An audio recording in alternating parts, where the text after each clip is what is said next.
Hello. Yes, so it's going to be quite a big video today, of this week. Probably in terms of length for the actual video, but also in terms of the topic. I think this is quite a big topic for me at the moment. So it's kind of on my mind a fair bit at the moment. So 2022, I think, is going to be a very big year for me because plan to have a lot going on. I'm also turning 40 in September. So that's a bit of a milestone. I know lots of people have said before when I said my age, I don't look it, and I know I don't look it. I've never looked my age, but that's great. Especially when you get sort of a bit older. Looking young is a good thing. So anyway, yeah, it's kind of approaching now 2 years I've been an owner driver courier. So kind of looking back on what I expected from doing this sort of or earning a living this way. It's not really a job, it's more of a business. This is how I earn my living. It's what reality's turned out to be, and you know what my plans are for the immediate future, and then beyond that, and then what's going to decide whether I stay doing this or being a owner driver courier or do something else, whatever that might be. I'll come on to that as well. So as I say, this might be a fairly lengthy video, and I wanted to put a bit of structure into this one and give it more thought than my normal kind of videos. So just to help break it down and kind of keep it coherent, and so I don't ramble on too much. These are my 4 topics. So 2022, make or break year for me as an owner driver courier. So I've got number 1 there. I'm just going to go first part, a bit of background about myself, what I've done before being a courier, an owner driver courier, and why I set up as an owner driver courier. I kind of fell into it, to be honest. I'll come to that. What I expected versus reality. So what kind of things I looked into before setting up to do as much research as possible. Before I set up, and what I've actually found in the last 2 years. Obviously been 2 strange years of COVID.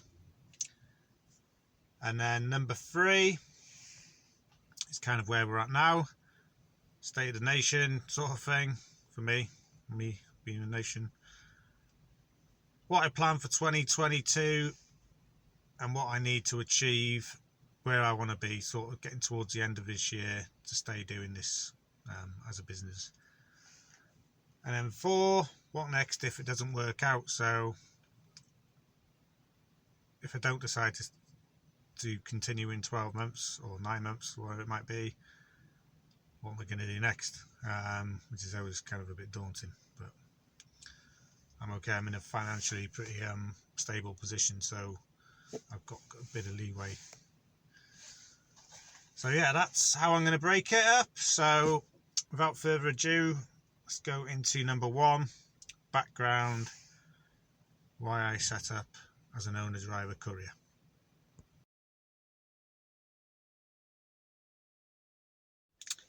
Yes, so I think most people who are like owner driver couriers like me kind of have a bit of a backstory and how they've ended up doing that, because it's not like a normal conventional sort of job or career. Obviously decided to go self-employed. Yeah, so I thought I'd just share a bit of information about myself. So when I first set up, and still I won't even mention who I am, my name, I've just obviously go by Van on the Run. That was a conscious decision. People ask who I am, what my CX number is, and I always decline to give that information, partly because I feel if I do it like that, I always thought I could be a bit more honest. If I'm anonymous, I can be a bit more honest about, you know, how things are going, how I'm finding things, all that kind of stuff. To this day, none of my family, friends, like normal friends, immediate friends, know anything about me doing these videos. And I'm going to keep it that way. Again, it's just I'm going to be kind of more honest. I can talk about, you know, you know, how it's going, how I'm feeling about it all. I can talk about money and stuff like that, which I'll come on to, but there's a reason why I talk about money, because I think it's kind of important if you're looking to get into it. Yeah, and also when I'm starting up, who wants to me to start talking about myself, but some people have obviously been watching a long time now, so I thought I'd give a bit of context about myself. Yeah, so grew up in North Wales, on the North Wales coast, sort of Bangor, Conway sort of area on the coast. Beautiful place to grow up, but you know, quite rural, a bit out of the way. No massive industry around there really. Got two elder brothers, one mum, one dad, pretty typical in that way. Yeah, I've got my father of two. I've got two sons. The eldest is 12, the youngest is 10 in March of this year, so he's coming up 10. Yeah, so after school, GCSEs and all that malarkey, did alright then, but went to college and did a motor vehicle sort of mechanics course, National Diploma Motor Vehicle Engineering. Really into my cars. Still am a petrol head, but not as much as I used to, part of circumstance, and don't really have the time or space to work on cars these days. So I did my mechanics course, working in a garage part-time, doing that at a Peugeot dealer, like 1 day a week, and then school holiday or college holidays. I just couldn't see myself working there. I don't know why. And then after I finished that course, when I signed up for that course, college course, I had no intention of going to university or any other aspirations. But I realised I could with the course I was doing. It did qualify me to go to uni if I wanted to. So I ended up going to university, Brookes University in Oxford Brookes. Did an automotive engineering course there. So I was there for 5 years. It was a 4-year course. I dropped a year because I was dossing around too much. So 4 years studying, 1 year working at the Mini factory in Cowley in Oxford, where they produced the Mini, of course, the new Mini, the BMW Mini, not the proper one. They used to be wanting to be proper Minis. So I graduated there, 2006. Worked for about 6 or 7 months designing van racking for a company in Staffordshire. Designing van racking kits for AA vans, British Gas vans, and a few others. So if you're looking at, if the AA van ever turns up, all that racking they got in the back, not the actual towing dolly, but the thing that kind of bolts to, they used to sort of design that and make amendments and changes to it. But I wasn't there that long, but it was quite a good job, but a bit away from North Wales, where I wanted to go back to, and didn't pay great money. It's only a smallish company. So I managed to get a job in heavy industry then, so I didn't really ever do automotive properly. Moved over to a company called Rio Tinto. It's a massive multinational sort of resources company, mining and metals and all sorts really. Worked at an aluminium smelter in Holyhead for 2 years until that shut at the end of 2009. Then I transferred to the same company's site up in Newcastle, Lynmouth. I was there for 2 years until the end of 2011 when that shut. So that was a bit of a pariah or something. But I kind of knew these places were kind of threatened with closure because they weren't making any money. So I had 4 years in the UK working for that company, Rio Tinto. And I was, facing redundancy with them. I'm sat in the North East filming this as it happens. A bit further south now, Peterlee. At that time, the company I was working for, this Rio Tinto, had loads of jobs in Australia, particularly in the iron ore side of the business. So I managed to get a job with the company and transfer to work for Rio Tinto Iron Ore in Western Australia. So I was living in Perth. It was a 3-year contract, sponsored visa and all that stuff, working visa. Thought I'd do at least 2 years, ended up doing 2.5 years over there. So I was living in Perth and I was flying to work every week, about a 2-hour flight north of Perth to a region called the Pilbara, where all the iron ore mines are. I worked in the ports where they used to load all the iron ore onto the ships, going mainly to China. Wasn't great, to be honest. When I worked for Rio Tinto initially, the first site, I quite enjoyed the job because it was mechanical engineering, design, that kind of thing. But the last two sites of work that I kind of went more into maintenance and reliability and analysing plant data, seeing where all the breakdowns were, sort of business cases for investment, changing maintenance procedures, what we call tactics, to try and make the place more reliable and stuff. But I just didn't like it. It was very computer based, looking at Excel spreadsheets, data. There was no design or anything like that. I kind of totally lost my way with engineering. So yeah, it was quite a good experience. The money was good, but didn't enjoy the actual job. Kind of got fed up with the corporate side of it, internal politics and big companies, and kind of got really fed up and disillusioned, I think is the word. So yeah, I came back in middle of 2014. Worked back in North Wales for a couple of years, or nearly a couple of years, in a laundry, so total change, as a maintenance engineer, more on the tools. Basically got that job because my brother was the electrician there, so he got me a job there as a fitter, basically, which, I trained as a mechanic. I wasn't really qualified or time served to do it, because I'm not a time served mechanic. I've just done the course and done a lot of my own mechanics on my own cars and rally cars in the past, and mates' cars and stuff. And I decided I was going to leave there early 2016, and then the place went and burnt down anyway, literally burnt to the ground. Some linen caught fire once we'd shut up for the day. It's a big place. We supplied hotels, travel lodge and all sorts in North Wales, and loads of hotels and holiday camps. And I reckon some towels weren't quite dry or something, and they can just pretty much spontaneously combust because there's too much moisture and they're hot. And the whole place went up and burnt to the ground, so it was just a shame. Not so much for me because I was planning to leave, but my brother, who worked there since being an apprentice and stuff, he was pretty gutted, and lots of people that worked there lost their jobs. So that was a real shame. It's dragging on a bit, isn't it? Anyway, I kind of obviously knew I was going to leave. I had an idea. I wanted to do something I found a bit more rewarding. Not so much about earning money for a company, but I had a bit more another angle to it. I found that more rewarding. So I went down the become a teacher route, because I obviously had a degree. I could train to become a teacher. So in the middle of 2016, I started to train as a teacher. Because I did this pre-course, and then in September 2016 I started proper. The 2016-2017 school year, I did my teacher training, PGCE, in Walsall, which is why I live in Walsall now, because my brother lives around the corner from the Wolverhampton campus there, which is where they do Wolverhampton University of Wolverhampton does teacher training. It's actually in Walsall.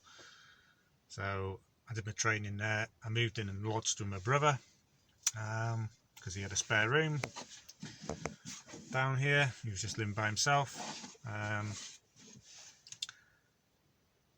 I moved in, did the teacher training, which was a real struggle, to be honest, but everyone found it a struggle. It's just ridiculous workload and stuff, but got through it. Got myself a job lined up for September 2017, started the job at one of the schools I trained at, and it didn't go quite so well. I had quite a bad accident on my bicycle in that first part of the term before Christmas. Shattered my elbow. Ended up with a titanium plate and 11 screws in my right elbow. So I think I might have a photo on my phone. I'll put it up here now if it is. If not, I'll just come straight back.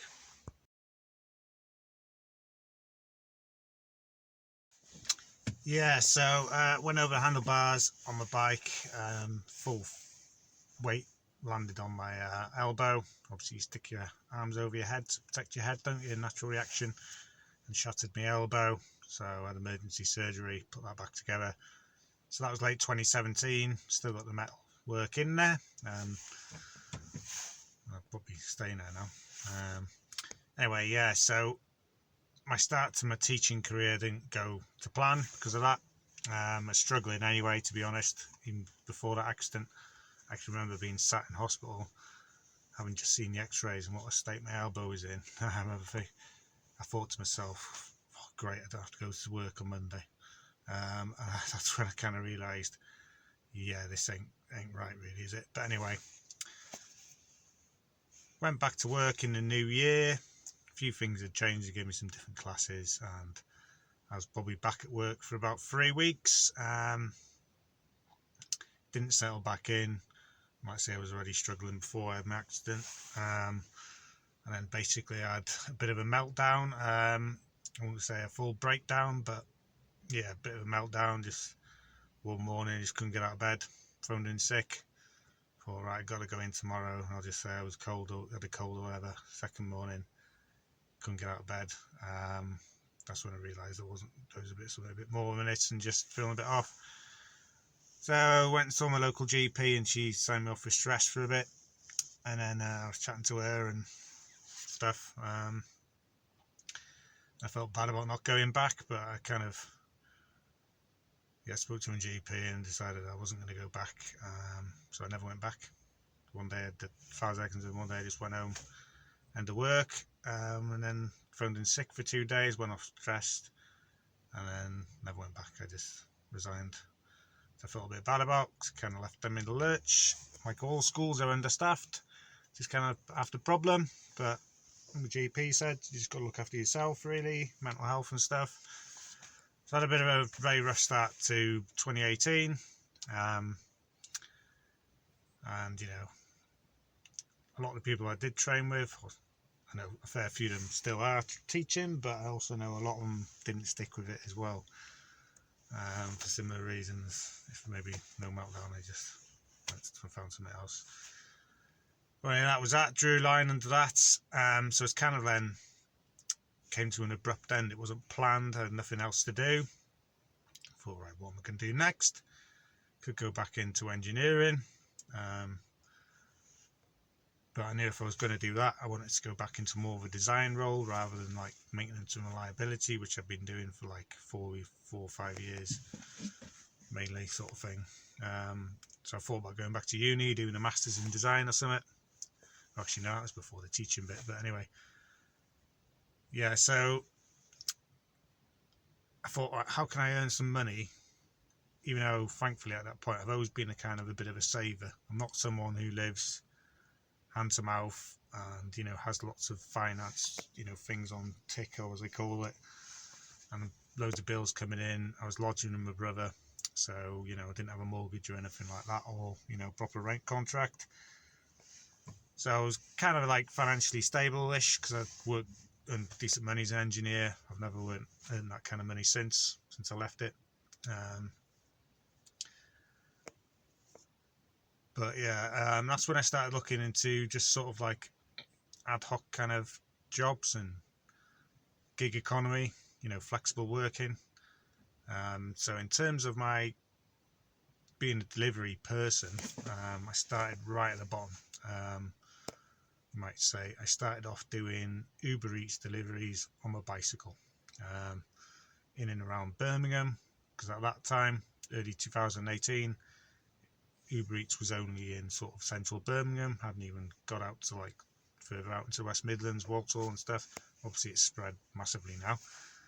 Tried to go on Deliveroo. They weren't taking drivers on at that time, or riders. But later on did get on Deliveroo as well, so I was doing both of them on my bike. And at that time I just had a normal car, so I couldn't do food deliveries in my car because I wasn't insured. It wasn't worth paying for insurance on it. But I also looked into Amazon Flex, so if you watch the channel fair often, you notice I've been doing a bit more of that lately. That's when I started doing Flex in my car. So I was doing a mixture of Amazon Flex in my car, food deliveries on my bike, And later on I did actually insure my car to do food deliveries. But between them three, Uber Eats, Deliveroo and Amazon Flex, I was kind of like just covering my living costs at best. There wasn't really, any expendable income or any, savings going on. So I've got 2 kids to pay for, even if I do lodge with my brother, which is cheaper. Going into quite a lot of detail in here, but I kind of realised I had to do something else. That wasn't enough. So I was kind of happy with doing the deliveries and the flexibility it offered. So I started to look at being a courier. I knew about being a sort of owner driver for parcel delivery firms. I'd heard a bit about that and sort of used to work for Yodel as I used to be Business Express in a depot as a sorter as a summer job while I was at uni. So I looked into that, but it didn't appeal to me because it's very inflexible. You're expected to turn up 6 days a week, Monday to Saturday. And if you're on holiday or not in because you're ill, it's up to you to get it covered. Couldn't be doing with any of that. That didn't appeal at all. I don't think the money was great. So then I looked at, basically I was just Googling stuff, looking at YouTube, being a courier. Obviously, when you Google any of this stuff, the courier exchange comes up right at the top of the list. They obviously pay money for that to Google, ads and stuff. And also came across Pete the Courier Driver's channel. So I watched all of his videos that he'd done from when he started after being a market trader up to wherever he was at that point, early 2018. He was still in Luton. And it went from there, really. That's how I'd done this research, and then February 2018, my Astra packed up, DPF and all sorts of other issues. Did have over 200,000 miles on it, and I had it like 6 years. Didn't owe me anything. So that's what pushed me to make the jump into my next vehicle being a van, setting up as an owner driver courier, going on the CX. So that is basically my history, brief history from upbringing as a child to how I ended up as an owner driver courier, making the plunge. So that's the end of this topic 1. So next one is what I expected of being an owner driver courier, having done my research into it. So I did quite as much research as I could, to how I've actually found the last 2 years. So that's the next bit.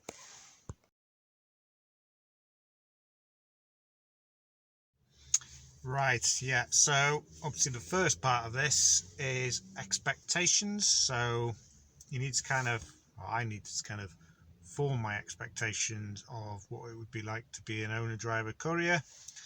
And the only way of doing that is to do research. So for me that meant checking online, Facebook groups, YouTube, in particular Pete the Courier Driver. So thanks to him here, because he by far, when I was looking, had the most content on there. Tips for being a self-employed owner driver courier, working or getting work off the courier exchange, joining and getting work off the courier exchange. So big thanks to him, it was a big help. Yeah, so you need to do your research, that's what I'd say, and that's what I did. And you need to sort of work out a business plan. So I know that term business plan kind of really puts a lot of people off, and they'll hear that and they'll just like zone out and stuff. And I didn't write a fancy business plan on the computer like I'm going to show it to my bank manager or something, because I was never going to do that. But you need to I always find I have all these ideas in my head, and I know costs for this, costs for that, what I'm going to do. It just helps me, and I think it'll help everyone, to just put it down on paper and just kind of work it out, and just bullet points, and it can be back of an envelope, anything. Mine's just on a notepad. I still got it in the house. It's quite interesting to look back at it and kind of what my conclusions I came to in my research. Some are accurate and some have been wide of the mark. So yeah, I did a business plan. I'd say nothing grand. I looked into things like the CX and also other places to get work. So there's CX. I looked at and actually initially joined another one called Courier Expert. I was on there for about 6 months. You pay about a month. And there's other ones. There's obviously Anyvan, all this kind of stuff. And in my business plan, as I'll call it, I kind of also put what sort of work do I want to do. I knew I wanted to do light haulage. I didn't want to do parcels.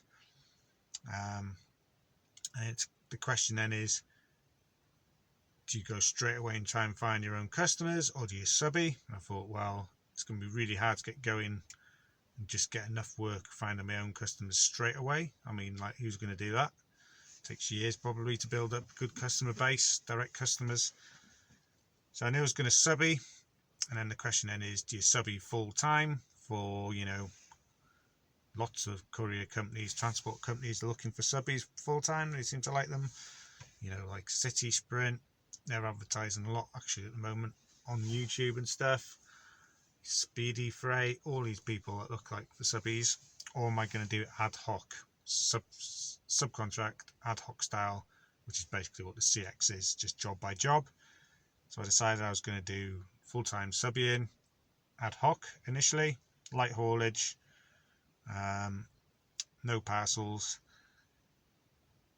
And that was it really. I also looked into things like the admin as well. What does it mean to be self-employed? So I've never been it's kind of because I'd already been doing food deliveries and stuff. I was already self-employed. But if you are doing it, you need to really read up on what it means to be self-employed. Do you go as a sole trader, which is what I am, or do you set up a limited company? I'd stayed as a sole trader. I think that was the right decision for me. But you do need to read up, what's involved with bookkeeping, record keeping, keeping hold of your invoices, what it's going to mean in terms of doing your tax return, if you're going to go VAT registered, which you should do if you ask me. But again, I'm no financial advisor. What that means in terms of doing your VAT returns, I did all that to quite a high degree, or until I was happy that I'd done as much research as I needed to for me to make the next step, which was to obviously take the plunge. And when my Vauxhall Astra died, it kind of happened a lot sooner. So I was kind of working on this in the background, and then my car packed in, and I just basically spent 2 weeks, maybe a week, 2 weeks, really looking into it before I made the plunge. Bought the van, signed up to the CX, sorted all insurances, everything else you need to do, but not that it's that hard to do if you've got the money. Like I say, I did have savings, so I could buy the van outright and things like that, and pay for things outright. A lot more difficult if you haven't got any savings and you've got a lot of money owing and stuff, then it gets really tricky. So that's basically what I did, research, and what expectations I formed. So having done my research, I thought I might have to tramp every now and then, or if I did tramp, instead of working 5 days and going home every night, maybe if I tramp, I could make more money because I'm not wasting time driving home every night or doing dead miles. I could maybe just work a 4-day week and hit my target, but tramping 3 nights, working 4 days, sort of maybe earn the same as I would do working, as I say, normally 5 days.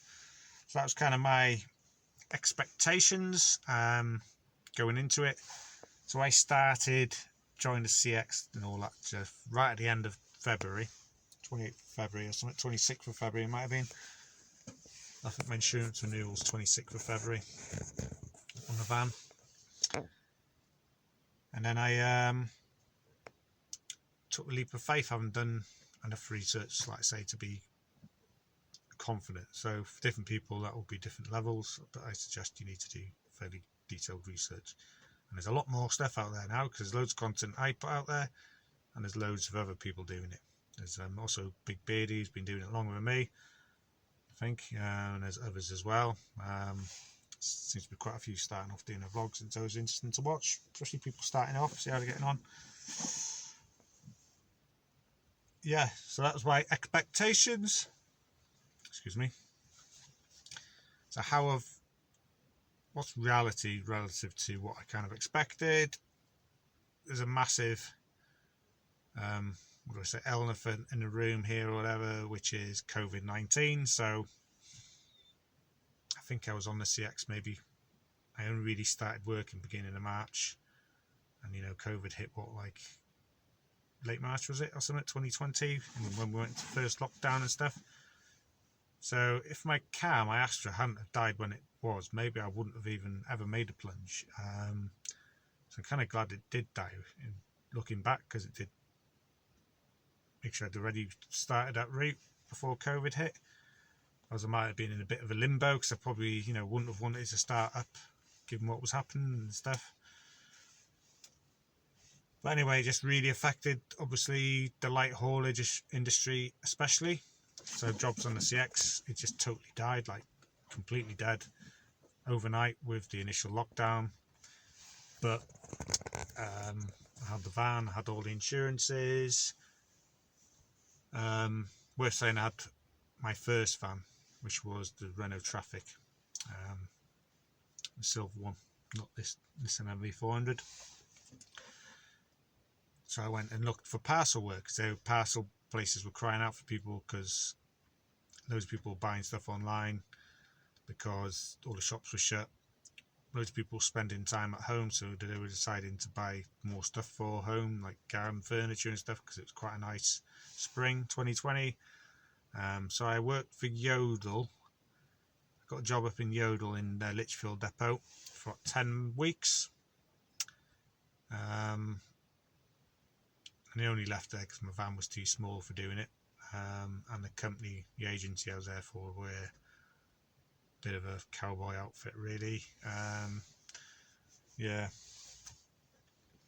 So I was up there for 10 weeks. I didn't get that through the CX. That was just Googling parcel delivery jobs, local area. Went back on the CX, and then I managed to get a job pretty sharpish. It turned into a regular job doing, actually when I left Yodel, I was thinking about going to do Amazon for a bit, proper Amazon in the vans, in my van. Went for an induction day, never actually heard back from the company, and the company have since gone bust. Next Generation Couriers, NGC, it did seem a bit all over the place, and they've since gone bust, so maybe that says something. And then I got a job off the CX, which was turned out to be delivering food parcels, government food parcels to people shielding. That lasted 6 weeks until they finished it, end of July. And that's the company. I'm in their CX group now, and occasionally get some jobs from them outside of CX, but it's still not my own customer. I'm still subcontracting to them. It's just not via the CX. And then obviously since then we've been in and out of lockdown. So Christmas 2020 was quite a big lockdown in an early part of 2021. So I did a bit of UPS before Christmas 2020 for 4 weeks. Again, that was a CX job initially. So it's hard to really judge how it's turned out relative to my expectations, because COVID just totally changed everything. And it's, how it's just massively changed everything. So, but in terms of most of it, like the admin is as I expected. Okay with that. You just got to keep track and records as you go, and then easy enough to do my tax return, I found. Certainly not chased me for anything yet. Obviously I was worried a bit about this stuff with being self-employed. When you just earn a wage and pay as you earn employee, you don't have to worry about any of the stuff. So yeah, I have done mostly light haulage, but like I say, I've done 20 weeks of multi-drop just because I've had to, because of COVID lockdowns and stuff. I've stayed ad hoc, not full time, but everything I've done has been as a subby. I've never done a job direct to a customer. I do hear sometimes people say, got my own customer, and then you speak to them, they're doing a work for a transport company or couriers. So that's not your own customer, that's still subbing, even if you don't get it off a CX. Your own customer is whoever you're picking up from or delivering to, and they're not a transport company. Whatever they're paying, you're getting all of it. So for me in this van, 200-mile job, instead of getting 180 to 200 quid, I'm getting 280 to 300 quid for that 200-mile job, if I could get one. So yeah, that's obviously the thing. So the courier expert I mentioned, I did sign up for them. I was on them for a few months, maybe 6 months. Turned out just to be a shipper. They've got their own work, and to get access to their little database, which is a really basic online, quite dated sort of spreadsheety thing, you have to pay something like £2 a month to see them. Was it maybe £2 a week? And I did about 2 jobs for them, and they're mostly small van and car stuff, like laptops and that. So even as I had at the time the short wheelbase van, my van was a bit too big for the work they had. And yeah, the CX has been as I expected, really, by the effects of COVID. It's very simple to use, very good platform. They've helped me get money out of a slow payer, but then once I've had a few companies go bust, and they can't do anything once they've gone bust. They've got no power over them because they're in administration or whatever they call it. It's being wound up. So yeah, that is basically reality, but the COVID tainted reality relative to my expectations I had, which were formed from my research. I have done a lot more tramping than expected, because I've been tramping, like, been willing to tramp all week to earn the money. But again, that's part of this code. I went into this thinking I want to earn profit, which is kind of like my wage, after all costs. So fuel, insurances, tax on a van, all subscriptions like CX, depreciation of the van, maintenance, tyres, servicing. I want to be earning 30 to 35k a year at least, and I didn't really want to be tramping that much. I don't mind tramping, or I quite enjoy it in the summer and stuff. In the winter, and like now in February, it's dark, a bit miserable. Could be sat at home watching TV or doing anything else, or creature comforts. So I'm doing more tramping than I thought I would be. I would have to earn my sort of target. And I would say quiet periods, I expected from my research, for there to be quiet periods, which is mainly the beginning part of the year. So last year, 2021, so January, February, March 2021, we were in quite severe lockdown and restrictions, so that really affected it. So I earned bugger all. Wasn't earning proper living really. Wasn't even covering my living expenses. But I was confident once that lockdown was over, things would pick up, and they did from like March up until like late August especially, but it was okay until Christmas. Did quite well last year, bad in the first 3 months. Yeah, so, but I'd say this year, quiet periods, it has gone really quiet because it's January, February, and whereas last year it was really quiet, but there was lots of like COVID related jobs in terms of collecting samples. Them sample jobs aren't on there anymore. So yeah, the quiet periods is affecting me more than I thought it would, even though I was kind of expecting it. And obviously I've been quieter periods, more quiet because of COVID, if you know what I mean. So the reality, what I've come to thing is, I do need to find my own customers. Part of my initial plan was I'm just going to subby, because that's, great flexibility. I can still earn what I want to earn. That was my plan. But when I was setting up, I used to read a lot of stuff, and people who've been doing it a while saying, like subbing and ad hoc subbing on things like with Courier Exchange, it's great for backloads and days where you haven't got anything yourself, but you need your own customers. People are always saying you need your own customers.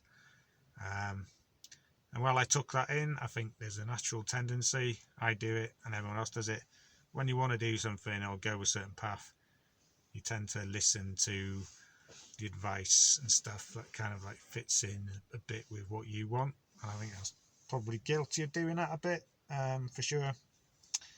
I do realise now I need my own customers, a few of them. So I plan to do that this year, but that's kind of dependent on other things in my life, which we're going to come on to into the next chapter section, which is 2022. What I want to do this year on the personal side and how that's going to affect my work as an owner driver courier, and what I want to do in an owner driver courier, what I want to achieve to stay doing this. And that is the make or break thing, whether I stay doing it beyond another year, because I'm going to renew my insurance at the end of this month, February. By the end of that 12 months, or before really, I kind of need to know whether I'm going to carry on and renew for the 4th year or do something else. So that is the next chapter.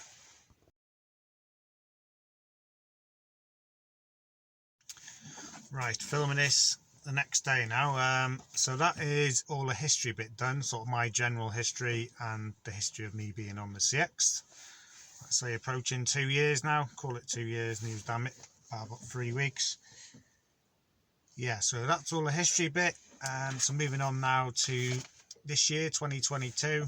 What my plans are for this year. Got quite a lot planned. And like I say, this is kind of like the make or break for me, whether I continue with doing this owner driver courier thing, or I basically suck it off and do something else. But to put not too fine a point on it. So on a personal note, got quite big plans this year, which will also have a big effect on my owner driver couriering, if that's such a word. So I plan to get my own place this year. So I've been lodging with my brother now in Walsall. I moved in with him mid-2016 to do my teacher training. Plan was to stay living with him, work down there for a few years as a teacher, and then get a teaching role in North Wales, get my own place in North Wales, closer to my kids and stuff. But obviously with the way the teaching thing went, that never happened. And then I wasn't obviously earning much money. I was kind of getting my head back together and just doing like the really flexible, no pressure earning job of Uber Eats and Deliveroo and Amazon Flex.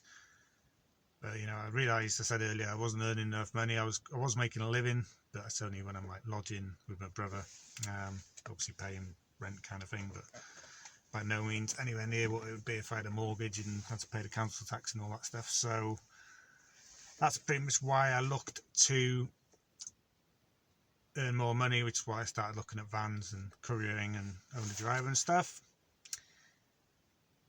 And partly just to get myself in a position so that I could afford to get my own place. And also when you go self-employed, it's, unless you really do quite in-depth research, nobody will really tell you. It's harder to get approved for things like mortgages. So there's no such thing as a self-employed mortgage, or whether you're self-employed like me, a sole trader, or you work through a limited company. It's just more complicated, hard to get approved for finance and mortgages and stuff. Than if you were just, taking a wage, got an employment contract, that kind of thing with a firm. So I basically needed to be trading for a certain number of years and have, reasonable income, which is basically my profit after taxable expenses. And I do that, obviously, a tax return, so it's kind of linked with your tax returns. So by the end of the 2021-2022 tax year, which is going to obviously end 5th of April, new tax year starts 6th of April. So shortly after that I should be able to do my tax year for this current tax year, and then I'll have enough history, decent history, to get a mortgage and then start looking for my own place. And when I start looking for my own place, I'm going to move back to North Wales, because it's where I want to live, it's where I'm from, it's where my kids are. So hopefully see more of the kids and have longer periods over the weekends and stuff and the holidays. So that's a big thing for me that I need to do personally, and it does tie in a lot with, obviously, my work as an owner and driver courier. So between now and end of this tax year, I do need to keep earning as much as I can, really, because everything I earn now and it goes on my tax return in this year is kind of going to help me get a better mortgage and stuff, which is kind of a bit frustrating with it being so quiet. I was hoping it would be busier than it was. So I just earn what I can between now and then. So I might even be doing 6 days a week. I think I'm going to split it between now and then, do like a Saturday or a Sunday, do Amazon Flex in my car. Just probably do 2 days a week Amazon Flex, or 2 or 3 days a week Amazon Flex, and 3 or 4 days a week in the van tramping, earn what I can. And then once it's really picked up, I'll thing. But also the way that any work I do now in February, I should get paid by the end of the tax year, but most of the work I do in March, I won't actually get paid until end of April, so it'll be like into the next tax year. So it's also that to consider. So it's all this kind of stuff that you've got to think about when you're self-employed. I'd say it's a bit more complicated than being PAYE, pay as you earn, employee, wage slave. So that's the plan. Hopefully get approved for a decent enough mortgage to get somewhere I want, and then move back sort of by the summer, latest summer at the latest, to North Wales, sort of, if you know North Wales at all, sort of the Llandudno, Conway, Colwyn Bay kind of area. That's where I want to move. Originally I'm a bit further towards Bangor, where I grew up, my parents live, but yeah, I want to live there, partly because there's a bit more around there, and it's a bit closer to England and stuff, and northeast of Wales, where there's a bit more industry and that. So that's obviously going to have a big impact on what I'm doing. So where I am now, in the Walsall, the West Midlands, really industrial area, loads of industrial estates and companies and all sorts. So lots of work for couriers, but I've never bothered looking for direct customers, my own customers, because I've been planning to move on anyway. So I haven't seen the point, and obviously I've just been learning the industry for like 2 years. So I think, subbing for a while is quite a good thing. Just to, work out what we do. Not there's a great deal to it, to be honest. After 6 months, pretty much it's all the same. Obviously, you still learn little bits each day and stuff, but the first 6 months is like the learning curve. Not a great deal to it, really. So yeah, so when I am home in that sort of area, it's quite a long way from busy areas on the CX. So it means I'd probably still be tramping, and I'll maybe try and get a job out of the area on a Monday, or just drive to northeast Wales, or get my first job from there, or Chester area. So if I stayed subbing, that's what I'd be doing. And then I'd probably be, when I'm in the West Midlands now, quite often, maybe on average 1.5 days a week, I will be able to get home anyway, just because I'll have a load on board and it's going past. I come off at junction 9 of the M6, I'll be passing, so I just nip home, spend the night there at home, and then finish it off in the morning, or take a job to the West Midlands, tip it, and then go home, start again in the morning. I'm not going to be doing that, a very little chance of doing that in North Wales kind of thing. I'm not going to be passing through that part of the world, because it's a quiet area and it's out the way. It's not slap bang in the middle of the country and one of the busiest areas. So I need to look for my own customers. Quite looking forward to possibly doing this, because it'll be something new for me. So I've been doing pretty much the same thing for 2 years. So that's going to take a fair bit of effort. So I don't underestimate how hard it's going to be to find new customers.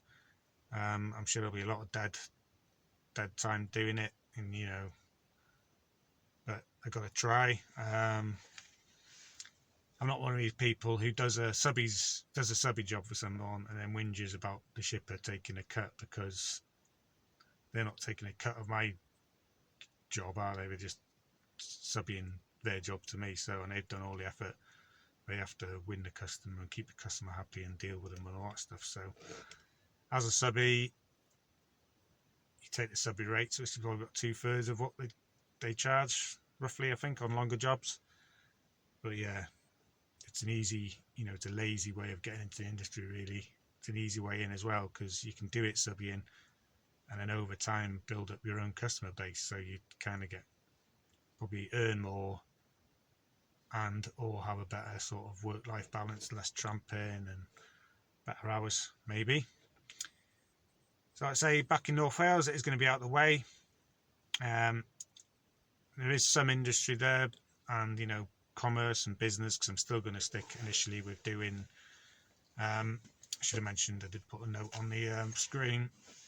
I always plan to do sort of business couriers for business customers and stuff, which is what's on the CX really. I'm not interested really in doing like Shipley. I am a bit intrigued about that kind of line of work and dealing with general public. I think that's kind of work's just seems like a massive headache to me just thinking about it, and trying to make collections when people have finished work and weekends, and local man and van. That's never been what I'm into. Not dissing it or anything, it's just not what appealed to me. But when I've been looking and thinking about it, like local industrial estates back home, and then I've looked on Google Maps, it's quite surprising. You go, oh right, I didn't know that company was there, or didn't realise that industrial estate was quite so big. And there are companies, and it's another good thing for me, and I think it's in such an area, you're kind of out of reach of the bigger companies and the general sort of where freelance couriers tend to go. Like, there's a reason why people don't take jobs to North Wales or Mid Wales or Cornwall, or less likely to, or charge more, because it's out the way. You're not going to get a job coming back. If you ever look on the CX website where drivers are, where loads are coming from, you see there's very few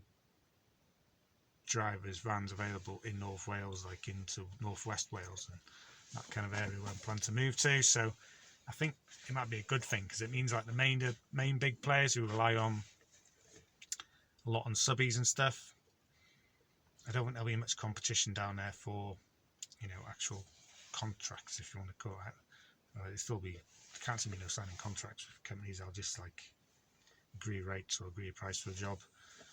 Like I say, got a bit of learning to do here. Might have to write out some terms and conditions and all that stuff, which, yeah, see, I'll go with that one. Yeah, so that's the sort of where I plan to move and how it's going to affect my thing. So at the moment, I say I don't mind tramping, especially during the summer, and I don't mind tramping when I feel it's worthwhile, if I'm earning decent money. It's quite hard this time of year, like last couple of nights I'm tramping, and probably after costs I'm lucky if I'm making £100 a day, maybe just over. Is it worth it then? It's like probably working out £10-ish an hour tramping out. No, it's not, but yeah. So when I've got my own place, I'm probably going to want to spend more time at home anyway, because I've got my own gaff. So yeah, you know what I mean. And then towards the end of the year, so say I'm turning 40 in September, so that's towards the end of the year, September into the autumn. That's when I really need to be looking again and assessing how the year's gone. Obviously quite a lot planned this year.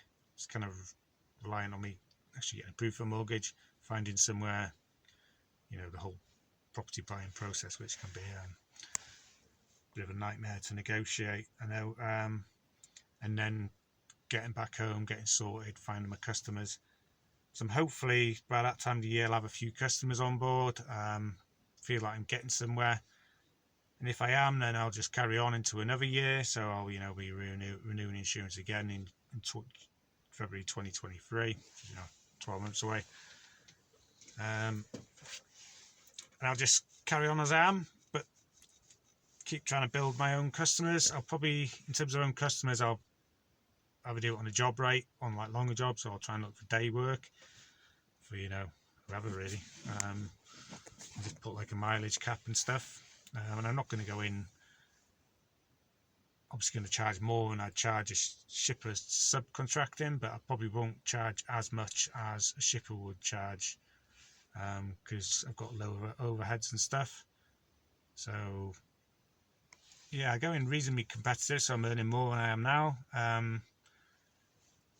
Yeah, I'd be honest with you, if I could, you know, find a customer who'd take me on day rate like 250 plus VAT a day, or 275 plus VAT a day, and like no more than 200 miles on extra charges beyond that, that'll be I'd be well happy with that, to be honest. And it's day rate, you know, getting back to the base or whatever. Can't see why not. So that's obviously when I'll reassess, and it's carry on. If it isn't going very well, if I'm still relying on the CX for the vast majority of my work, I'm out all week because I can't really go home, or I'm not passing because it's so out of the way. If I'm just kind of getting a bit fed up, don't see the benefit of being somewhat self-employed anymore, then I will look to do something else, and then probably knock this line of work on the head in like 12 months, or probably just after Christmas when it just dies. I'll just try and move on to something else, because yeah, it'd be pointless carrying on in January and February if I'm going to move on to something else, because it's just so poor anyway this time of year. It'll be the same next year. So that is planned for 2022. Wow, this is going to be a long video. Right, still plans for 2022. Just two little things I want to add.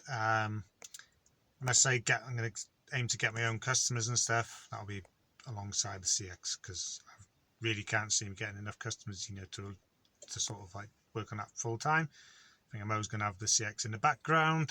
Who knows, maybe when I start getting some work, I'm not sure it's really for me, but I wouldn't totally rule it out. Actually becoming, you know, somebody who posts jobs on the CX. But I've done jobs for drivers in the past who are obviously doing that, so they're trying to drive and post jobs, and that just seems like a total recipe for stress to me. But I suppose if you're a driver wanted to start off as a driver and end up as a shipper, there's that transition period where you're doing both maybe. Like I say, I'm not looking to build an empire. I just kind of want to build, you know, earn a reasonable living and sort of be reasonably flexible and my own boss kind of thing. That's sort of my aim. Not looking to, you know, be the next major courier company and earn millions. Absolutely not. Not really motivated by money massively anyway. So that's one thing. But yeah, with money, I'm going to continue to vlog, and I'm going to continue to share my earnings, my takings, my sort of profit margin, costs, and all that lot.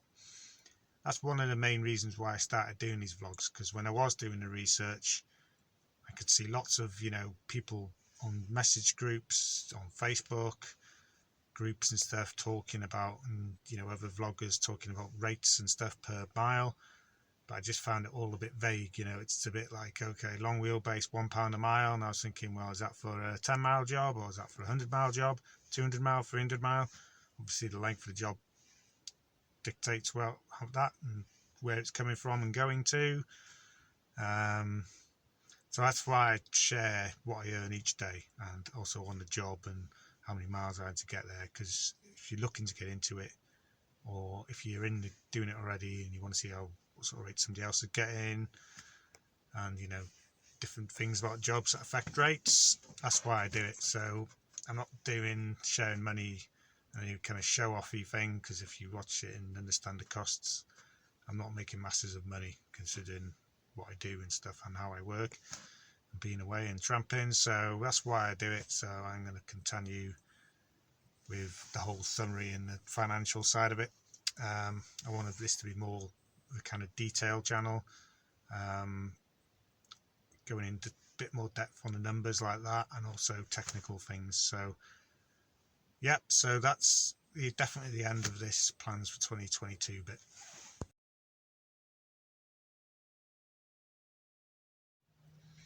Right, yeah, so if I don't continue as I am, if I decide I'm going to leave being an owner driver courier behind and plan to do something else, question is obviously what would I do next. So got a few ideas. I can't see me going back to being an engineer and sort of having an office job and that kind of thing. Just I was never really happy, and I quite enjoyed doing design work and computer aided design and stuff, but it's a long time since I did that line of work. So it'll be hard to get back into that. I'm not sure I want to be desk bound again, to be honest. I think some people I know are like, you've got a degree, why are you doing this? Surely you could, get a better job, get a steady job. And yeah, I probably could with a bit of effort if I wanted to, but I don't want to be honest. I like the flexibility and the adventure of sort of being on the road. So I have mentioned before, interested in getting into trucks. So I'd have to do my truck licenses. So that's basically my plan at the moment. Could change, of course. I've got like maybe 7-8 months to sort of make my mind up and decide if I'm staying as I am or moving on. If I do move on, might have come up with another idea before then. But at the moment it's trucks, so do my truck licenses and look to do them beginning of 2023, when it gets quiet, January, February. I did think about doing it this year, but there's something kind of holding me back, and I think with hindsight it's kind of best to wait, only do them if I'm going to use them, because it's cost at least 2.5k, probably 3k to do my licenses all in. I've worked out it's slightly cheaper than it used to be because they changed the licensing, so you don't have to do class 2, which is rigids, and then do class 1. You do them all at the same time now. This is a change that came in last year, quite controversially, should we say. It just kind of makes things life a bit easier for me, better option for me, just looking at my point of view. And then do that and then try and get a job. Seems like a lot of new drivers go agency, work for agencies, but it's agency work this time of year, Jan, Feb's really slow, so maybe do my licenses and start looking sort of properly for work March, or just get a full-time role, probably not a role paying good hourly rate, but it'd likely be tramping, so you do mega hours anyway, so you earn good money, or but you're obviously away to do that to sort of get a bit of experience. I think I'd have to start at the bottom, and being in North Wales in that area, this is the plan, of course. There's not a massive amount of haulage companies around there, and the ones that are, they don't struggle to get drivers, so the rate's pretty poor. So I know of a few truck drivers back home, and they do tramping work, and then they work for companies in the northwest, around the M56 corridor, Runcorn, Widnes, up as far as Warrington and to Cheshire and stuff, because there's more competition for drivers around there, so you get better rates. And if you're tramping, you're obviously just driving there once, beginning of your working week, and then you're driving home at the end, so it's not such a big deal, and I know a few people who do that to get better money, and just because you might have to get a job living around there. And then in the future, wouldn't rule out, I'd obviously then go on the books with someone, so I'd be normal pay as you earn, most likely. So I'd stop being self-employed, and then a few years down the line, if I really fancy it, once I've got a bit of experience driving a truck, Arctic or rigid or whatever, hopefully tried a few by then, decide what I want to do and possibly become an owner driver in a truck, like be a courier driver. But yeah, I won't be doing my licenses, say, and then just switching straight from being an owner driver, van driver, to owner driver courier myself. No, and I think there's just so much going on at the moment, coming back out of the COVID sort of period, and also Brexit wasn't really all that long ago. It's not completely sorted. It's still very up in the air. Interest rates are sky high, and well, not sky high, but they've gone up a lot. And inflation, I've seen some people online saying we're heading for a recession and all that stuff, so I wouldn't personally invest or take on finance to get into trucks right at the moment personally, but I'm a very risk averse kind of person. So there you go. I say lots of time to think about something else. So that is, if I do move on, that's most likely what I'm going to do. So might as well probably do a bit of a summary.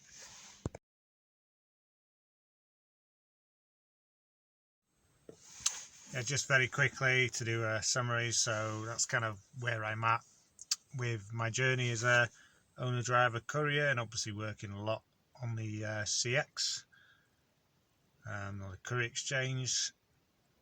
So that's kind of my history, how I got into it, how I found it the first pretty much 2 years, plan for this coming year, and then where I'm going to take it from then, and what I'm kind of hoping to achieve this year. Obviously a lot to happen this year. Thought it'd be good just to share it, because plenty of time at this time of year to reflect and take stock, because it's quiet. Probably in some ways not the best time to do it, because I have a bit of a negative downer on the job or the industry, I think, this time of year, because it's so slow. So I've kind of borne that in mind a bit. But then also, when it eases off, it's time to reassess and see what you can do in the future. So that's where I'm at with it all. I've put a bit more thought into this one compared to my normal videos, just because it's a bit more of a deeper subject kind of thing, and a bit more of a big thing for me. And it's also helped me actually working through it. And it's like I said with the business plan, doesn't have to be anything grand, but when you've got loads of stuff in your head, it's good just to get stuff on paper, and then you kind of work it out a bit better. And I've kind of put notes on paper before I filmed each section. It's kind of helped it get straight in my head as well. So I do get something out of actually making these videos, as well as obviously people's comments and advice and stuff that they post. So very long video, but quite a big topic. Thanks for watching, if you've watched it all especially. Cheers as ever, like and subscribe, all that jazz. And next week should be back to normal vlogs, week in life jobbies.